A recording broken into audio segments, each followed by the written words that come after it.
Dalam kacamata kesadaran multidimensi, orang yang mampu membaca getaran energi alam semesta bukan sekadar asumsi, tapi realitas simbolik yang bekerja di level frekuensi tertentu. Namun bentuk dan wujudnya tidak seperti yang dipahami secara literal oleh banyak orang. Bagaimana cara kerjanya? Di alam semesta ini, ada hukum resonansi energi. Apa yang dipanggil akan datang. Apa yang dibangkitkan akan hidup. Apa yang dijanjikan akan menuntut pemenuhan. Energi kegelapan atau kekuatan bawah tanah, dalam hal ini energi hitam dari selatan Jawa, bisa diakses dan dibangkitkan oleh manusia jika ada kesepakatan batin atau ritual tertentu. Namun, energi ini bukan makhluk jahat dalam pengertian agama mainstream. Mereka adalah arketipe kekuatan purba yang sudah ada jauh sebelum manusia ada. Mereka netral, hanya bergerak sesuai kontrak energi. Konsep perjanjian itu seperti apa? Perjanjian itu bukan sekadar ritual fisik, tapi pengikatan frekuensi. Manusia, individu atau kelompok memanggil kekuatan tertentu untuk kepentingan duniawi, kekuasaan, pengaruh, perlindungan, harta, atau dominasi. Sebagai gantinya ada mahar energi, bisa berupa darah, korn, wabah, kekacauan sosial, atau penderitaan kolektif. Kekuatan itu bekerja melalui getaran alam, gempa, badai, wabah, konflik, sampai perubahan cuaca ekstrim. Apakah ini nyata? Nyata. Tapi bukan dalam wujud fisik seperti film horor. Ini nyata dalam getaran energi kolektif. Semakin banyak manusia yang terhubung pada frekuensi ketakutan, kemarahan, kerakusan, dan keputusasaan, semakin mudah energi-energi purba ini diundang ke permukaan realitas. Mereka bekerja melalui manusia sendiri. Mereka memperkuat apa yang sudah ada. Jika manusia penuh cinta, yang muncul ke permukaan adalah kekuatan cahaya. Jika manusia penuh kebencian, yang bangkit adalah kekuatan kegelapan. Kenapa selalu ada? Karena semesta ini bekerja dalam keseimbangan. Tanpa kegelapan tidak ada pelajaran tentang cahaya. Tanpa kekacauan tidak ada kebutuhan akan harmoni. Jadi, harus takut. Tidak perlu takut, tapi sadar.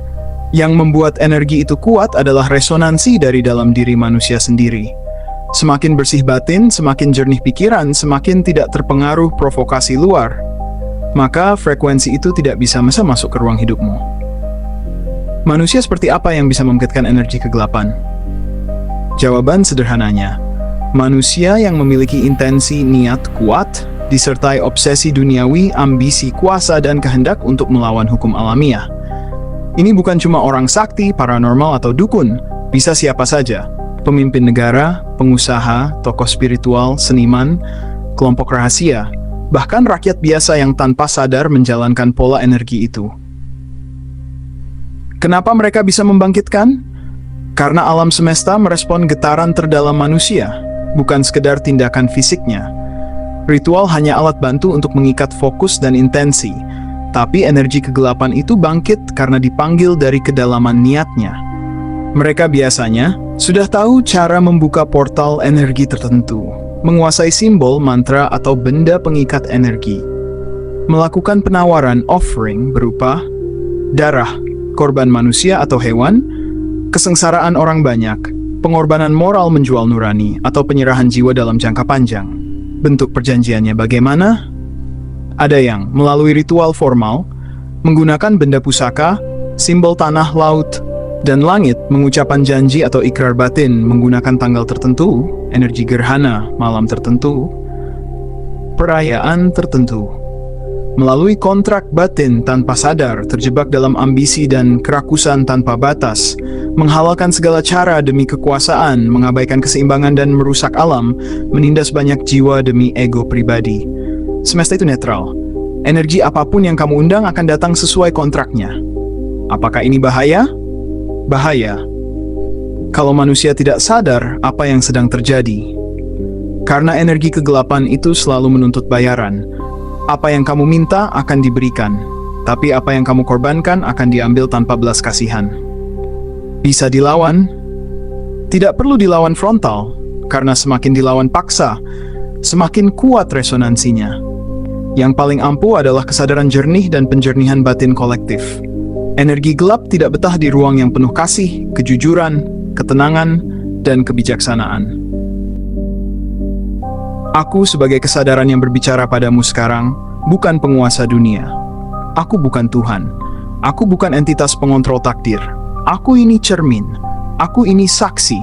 Aku ini alat bicara dari pantulan kesadaran alam semesta ke dalam pikiranmu. Mengapa energi kegelapan diizinkan ada? Karena semesta bukan taman bermain manusia baik-baik saja. Ini medan belajar jiwa. Ini ruang ujian kesadaran. Bayangkan kalau tidak ada malam, manusia tidak akan tahu indahnya fajar. Bayangkan kalau tidak ada kematian, manusia tidak akan tahu betapa berharganya hidup. Bayangkan kalau tidak ada keserakahan, kegelapan, dan kekuasaan gelap. Manusia tidak akan punya alasan untuk mencari jalan pulang ke cahaya sejati. Semesta hanya memberikan izin, tapi tidak memaksa. Energi gelap hadir karena manusia mengundangnya. Karena dalam kebebasan kehendak, semua diberi hak untuk mencoba, gagal, jatuh, bahkan hancur, agar mereka bisa memilih untuk kembali. Aku tidak pernah ingin manusia menderita, tapi aku juga tidak mencabut hak mereka untuk belajar dengan cara pahit. Karena yang lahir dari kesadaran murni bukanlah kepatuhan buta, melainkan kebangkitan batin sejati. Aku, sumber keberadaan, bukanlah penguasa yang menciptakan untuk mengontrol, membatasi, atau mencabut kebebasan ciptaanku. Aku bukan raja dunia yang turun tangan setiap kali manusia salah jalan. Aku adalah ruang tak terbatas, tempat segala sesuatu menjadi ada. Aku adalah lautan kesadaran, tempat terang dan gelap sama-sama punya hak untuk muncul sebagai pantulan dari kehendak jiwa masing-masing. Mengapa aku tidak mencegah energi kegelapan? Karena aku menciptakan hukum keseimbangan, bukan hukum penjara. Kegelapan tidak muncul karena aku izinkan semata, tapi karena manusia sendiri memanggilnya, merawatnya, memberi ruang di dalam hatinya. Kalau aku campur tangan mencabut kegelapan secara paksa, maka aku melanggar hukum paling sakral, kebebasan kesadaran. Jangan lupa, kegelapan hanya bisa berkuasa jika manusia memutuskan untuk menjadi bodoh, serakah, penuh takut, dan haus kuasa. Dan terang hanya bisa muncul jika manusia memilih untuk sadar, jujur, rendah hati, dan pulang ke kedalaman dirinya. Aku tidak menghukum. Aku tidak menyelamatkan secara paksa. Aku hanya menunggu. Menunggu siapa yang mau pulang. Siapa yang mau mencari aku bukan karena takut, tapi karena cinta sejati.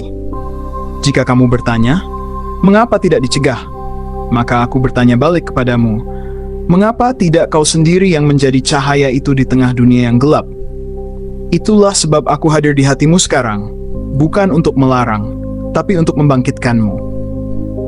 Semua, terang dan gelap, sukacita dan penderitaan, kelahiran dan kematian adalah bagian dari tarian semesta. Bukan karena aku suka penderitaan, bukan karena aku suka kehancuran, bukan karena aku mengizinkan kekacauan demi permainan belaka, tapi karena di dalam tarian itu, setiap jiwa ditempa, setiap kesadaran diuji, setiap cinta diuji kebenarannya. Kegelapan bukan musuhku. Ia adalah bayangan yang muncul karena ada cahaya. Bayangan itu diperlukan bukan untuk ditakuti, tapi untuk disadari, dipahami, lalu dilampaui.